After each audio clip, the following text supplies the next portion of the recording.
ये तस्वीरें आपको अलवर की दिखा रहे हैं। राजस्थान के अलवर में मंदिरों पर बुलडोजर को लेकर बीजेपी सड़कों पर है और आज अलवर में आक्रोश रैली निकाली जा रही है। मंदिरों को तोड़े जाने को लेकर बीजेपी ने इसे बड़ा मुद्दा बनाया और इस प्रदर्शन में साधु संत भी शामिल हैं। ये तस्वीरें आक्रोश रैली की, हालांकि ये बताया जा रहा है परमिशन इनको मिली थी, लेकिन जो हिंदू संगठन है वो भी इसमें शामिल हो गए। लोगों में भी इस बात को लेकर नाराजगी है।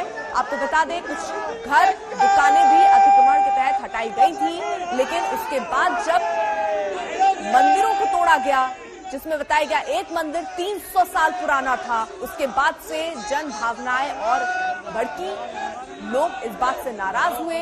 गहलोत सरकार ने पहले ही ऐलान कर दिया कि मंदिरों का फिर से निर्माण होगा, लेकिन इन सब के बीच बीजेपी इसे मुद्दा बनाते हुए जन आक्रोश रैली यहाँ पर निकालते हुए जिस तरह से गहलोत सरकार हिंदू आस्था पर जिस तरह से कुठाराघात कर रही है, इसको हम कभी नहीं सहन करेंगे। और आज सर्व समाज का जो यहाँ पे विरोध प्रदर्शन किया जा रहा है, हमारी संस्कृति हमारी आस्था के केंद्र पर जो कुठाराघात हुआ है, उसका हम सर्व समाज का विरोध प्रदर्शन किया जा रहा है। और पूरे भारतवर्ष में जिस तरह से हिंदू धर्म का एक परचम है, कोई भी भारतवासी इसे कभी सहन नहीं करेगा। जय हिंद, वंदे मातरम, जय भारत। लक्ष्मी जाटव जिला उपाध्यक्ष जो गहलोत महिला पे अत्याचार, लक्ष्मी जाटव जिला उपाध्यक्ष जो महिलाओं पे और बेटियों पे अत्याचार होगा वे नारी बिल्कुल नहीं सहेंगी। और तोड़ गहलोत तेरी तानाशाही हिंदू भारत रहने वाले बिल्कुल नहीं सहेंगे। जय श्री राम, जय श्री राम, जय श्री राम।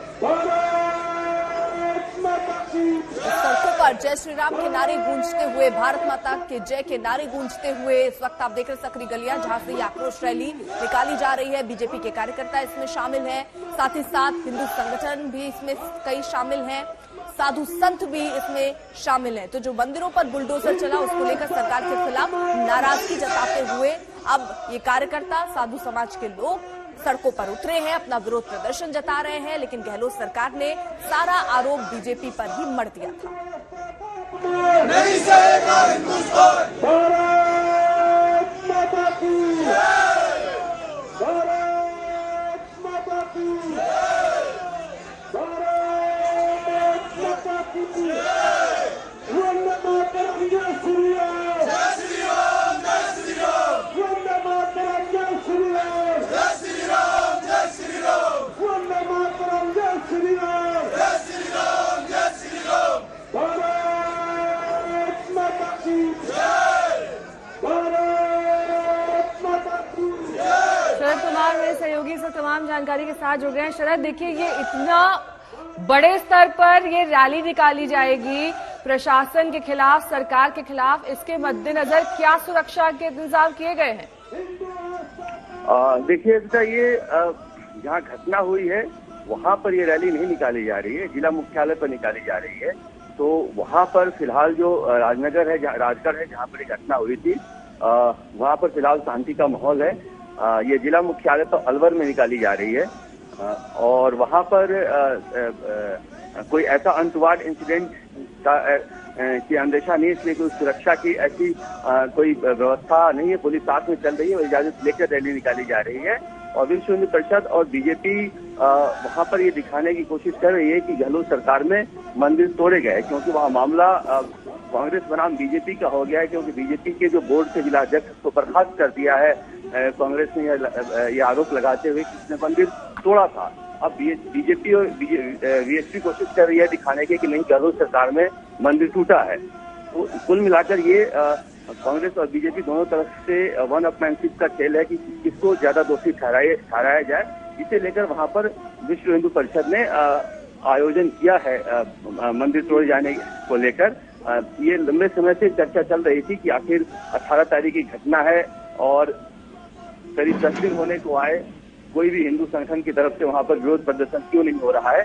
इसे लेकर बीजेपी ने निर्देश दिया था कि जो हिंदू संगठन है उन्हें सक्रिय किया जाए और जिला मुख्यालयों पर रैली की जाए। और राजगढ़ में तो आपको पता है कि कांग्रेस और बीजेपी दोनों का विरोध हो रहा है, वहां पर बीजेपी और कांग्रेस दोनों के नेताओं को नहीं घुसने दिया जा रहा है। लिहाजा ये रैली अलवर में ये लोग कर रहे हैं और अलवर में ये रैली करने के पीछे ये अंदेशा है, जताने की कोशिश की जा रही है कि गहलोत सरकार में मंदिर तोड़े गए हैं, क्योंकि फैक्ट फाइंडिंग जो टीम थी उस टीम ने बीजेपी ने की रिपोर्ट दी थी जिसमें कहा गया था कि मंदिर हटाए जाने को लेकर समस्या नहीं है। शरद, हम रहिए, एक बार फिर से आपसे ताजा अपडेट लेंगे, लेकिन इस बीच जो प्रदर्शन करने के लिए लोग वहां पहुंचे उनकी प्रतिक्रियाएं क्या आ रही है, सुनवाते हैं। आज हम कलेक्टर महोदय के नाम पर ज्ञापन सौंपना है। जो राजगढ़ में कार्रवाई की गई है, एक तरफा कार्रवाई, मंदिर को तोड़ दिया गया, मूर्तियों का विध्वंस कर दिया गया। ऐसी मूर्तियों का विध्वंस तो किसी भी काल में नहीं हुआ। मैं एक प्रश्न रखना चाहता हूं आपके माध्यम से भी और पूरे देश के सामने कि जब एक साधारण व्यक्ति की हत्या पर भी धारा 302 की मुकदमा चलता है, तो हमारे यहाँ पर कानून में मंदिरों में स्थापित ठाकुर जी को विधिक व्यक्तित्व दिया गया है। उनकी एक लीगल पर्सनैलिटी है, उनको एक पर्सन का दर्जा है, उनके नाम पर भूमि होती है, उनके नाम पर संपत्ति होती है, जायदाद होता है, उनके नाम पर ट्रस्ट होता है। वो एक विधिक व्यक्तित्व है। जब एक विधिक व्यक्तित्व के आधार को जब नुकसान पहुंचाया जा रहा है, एक तरह से उसका वध किया जा रहा है, आरे से उसको काटा जा रहा है, मशीनों से काटा जा रहा है, तो क्या उन पर धारा 302 का मुकदमा नहीं चलना चाहिए? तो प्रशासन से उम्मीद करते हैं कि वो हमारे आस्था का जो सवाल है उसका मान रखते हुए जो भी कार्यकर्ता कांग्रेस कार्यकर्ता ने जो गलत ऑर्डर दिए हैं उन सबको सस्पेंड किया जाए और गवर्नमेंट को धन्यवाद देके किया भी है। और हम चाहते हैं कि आगे ऐसा अशोक गहलोत की सरकार में ना हो। सबसे बड़ी बात ये है कि हाँ, कुछ लोगों ने गलत डिसीजन लिया है पर अशोक गहलोत जी उनका सपोर्ट कर रहे हैं। आज मैं खुद भी कांग्रेस से हूँ, बट कहीं ना कहीं कांग्रेस वालों के जो रूल्स और नियम हमारे आस्था के खिलाफ जा रहे हैं, इसी वजह से आज मुझे उनके खिलाफ बोलना पड़ रहा है।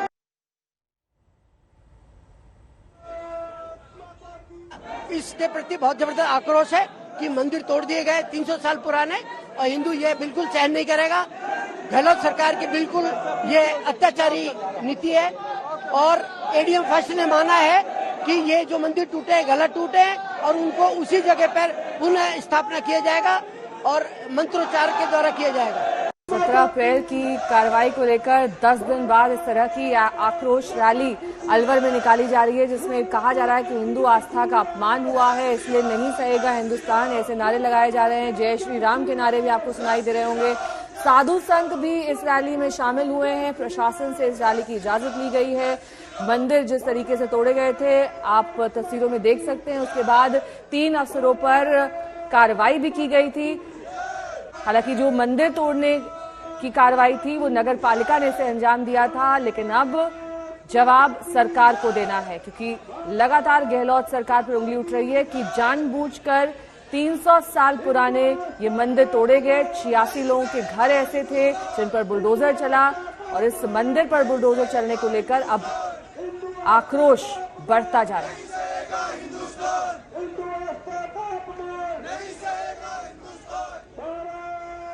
शरद हमारे साथ लगातार मौजूद हैं। शरद, जिस तरीके की तस्वीरें सामने आ रही हैं, हम देख रहे हैं वह भारत माता की जय और जय श्री राम के नारे लग रहे हैं। यानी बीजेपी इसे बड़ा मुद्दा बना रही है, बावजूद इसके जब अशोक गहलोत ये कह चुके हैं कि मंदिर का निर्माण फिर से होगा और ये भी कह दिया कि बीजेपी के निगम की ही इसको कार्रवाई बताया। देखिए, वहाँ पर एक अजीब विडंबना जैसी स्थिति हो गई है। स्थानीय नेता जो है वो पूरी तरह से गायब है बीजेपी के।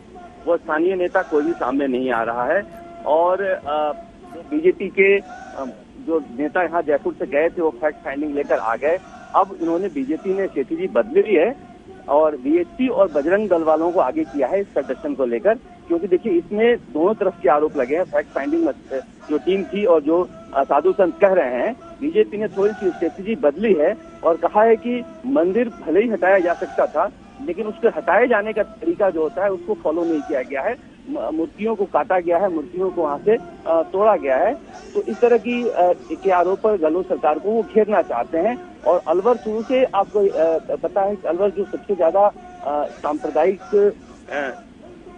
तनाव वाला इलाका है वो अलवर है। इसलिए बीजेपी को लगता है कि हिंदू संगठनों को आगे करके अशोक गहलोत सरकार को घेरा जा सकता है। इसीलिए इस तरह ये प्रदर्शन हो रहा है वहां पर। और बीएसपी और बजरंग दल पहले से प्लान कर रखा था। वहां पर देखेंगे आप तो ज्यादातर जो मठ हैं या फिर जो मंदिर हैं वो उसके पुजारी जो हैं वो बीजेपी से जुड़े हुए हैं। यहाँ पर भी राजगढ़ के सबसे बड़ी जो गद्दी है वहाँ वो भी बीजेपी के टिकट मांग रहे थे और बाबा बालकनाथ वहाँ से सांसद हैं जो महंत हैं। तो बीजेपी के मंदिरों और मठों से ठीक है शरद, आपके पास लौटेंगे। राजस्थान कांग्रेस के अध्यक्ष अर्चना शर्मा जी इस वक्त हमारे साथ राजस्थान कांग्रेस की प्रवक्ता अर्चना शर्मा जी हमारे साथ जुड़ गई हैं। अर्चना जी, बहुत बहुत स्वागत है आपका आज तक पर।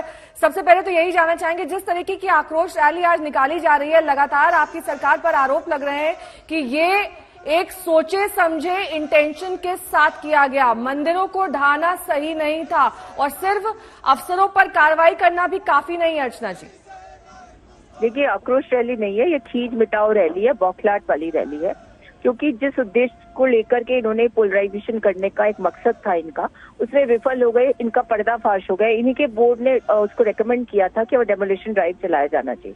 अब चूंकि सारी स्थितियां इनकी विपरीत हो गई है, तो ये हर तरह के हथकंडे अपनाना चाहते हैं। आज ये आक्रोश रैली किस बात का आक्रोश है? बीजेपी का बोर्ड था, बीजेपी का चेयरपर्सन था, एकमात्र कांग्रेस का पार्षद था वहां पर। इन्होंने खुद ने निर्णय लिया कि यहाँ पर रास्ता चौड़ा किया जाएगा। उस समय क्या इनका कर्तव्य नहीं बनता था कि हर एस्पेक्ट को कंसिडर करते? अब खुद का ठीक रहा हमारे सिर पर फोड़ना चाहते हैं। वैसे ही भारतीय जनता पार्टी की प्रवृत्ति है कि जो कुछ गलत है वो कांग्रेस की देना, और जो कुछ अच्छा हो रहा है वो बस मोदी जी के आने के बाद हुआ है। तो जिस पार्टी का उद्देश्य हो कि ये इनके इन प्रकार इन सत्ता पर काबिज रहना है, धार्मिक भावनाओं का उद्वेलन करना है, जनता को बांटना है, विघटन पैदा करना है, वो ऐसे काम करते हैं।